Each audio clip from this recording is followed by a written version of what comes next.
Hirap naman ito. Alay, binubutas doon sa ilalim. Tara, tingin mo na. Ay, itinaas pa eh.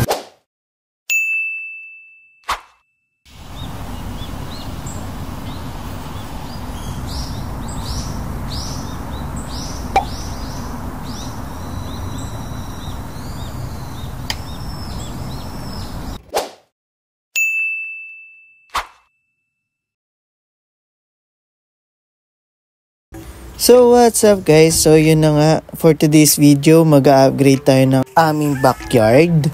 So yung gumagawa pala dito yung tito ko at saka yung tatay ko. Bali ang pinapagawa ko lang dito is yung bubungan ng aking magiging pagbibridan ng mga beta at saka ng mga gapi.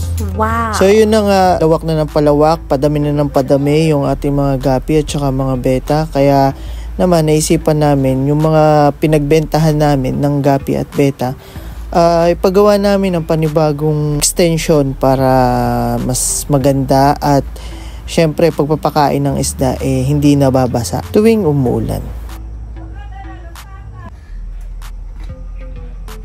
So sa mga gusto magpaayos ng kanilang bahay, magpa-welding, cutting man yan, feel free to contact me para masabihan ko ang tito ko.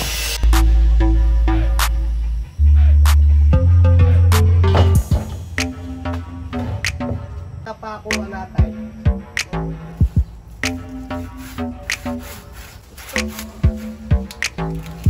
Makain na yung isa. So makikita nyo, hindi naman mahirap ang ginagawa ko dyan. Taga-hukay lang naman ako dyan. So ito nga pala, shoutout nga pala dito sa mga followers at subscribers ko dito sa Facebook at saka sa YouTube.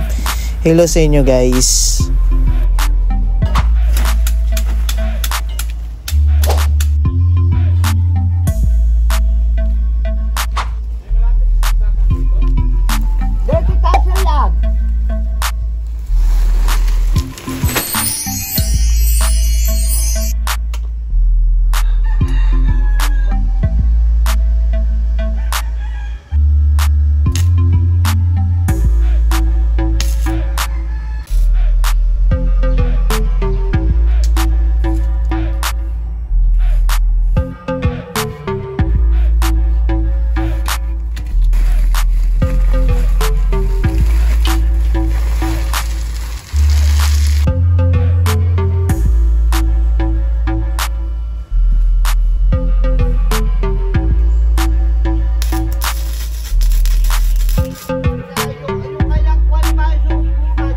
Ito naman tatay ko yung napakaingay talaga pagdating sa mga gawain, pero talaga naman maaasahan din naman.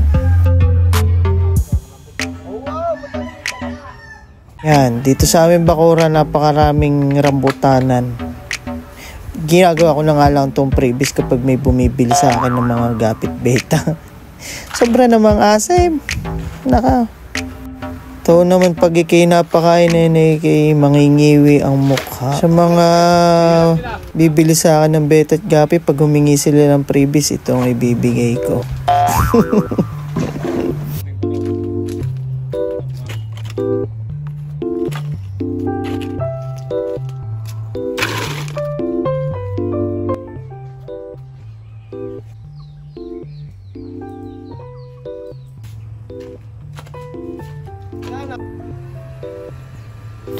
Ito yung paborito kong part kapag medyo pagod na sa trabaho, mga trabahador.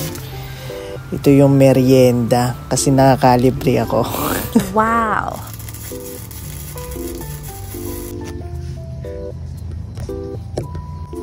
Itong hirap naman ito. Alay, binubutas doon sa ilalim. Tara, tingin mo na. Ay, itinaas pa eh. Baliit! Ito tatay lagi galit. Ikaw ba sa iyong amain? Hindi pinalala kaya ano.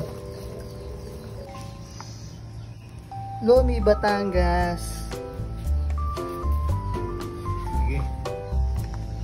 Hindi ko Sili? iti kuwan, iti... Hindi ko pin...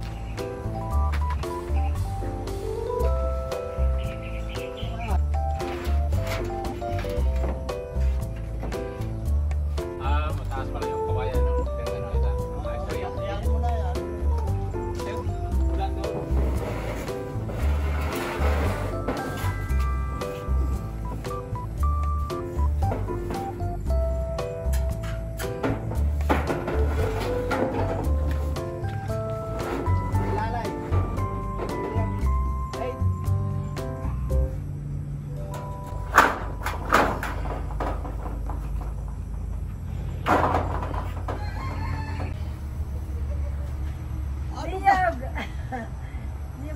So yun na nga guys, pinabilisan ko na tong video na to kasi sobrang tagal. So isang araw nga nila tong ginawa. Rate 1 to 10, 10 kayo sa akin. Good job! Sa mga susunod kong video, i-update ko kayo kung ano yung mga ilalagay ko dito sa bago nating setup na. So yun lamang guys, thank you for watching. Don't forget to subscribe.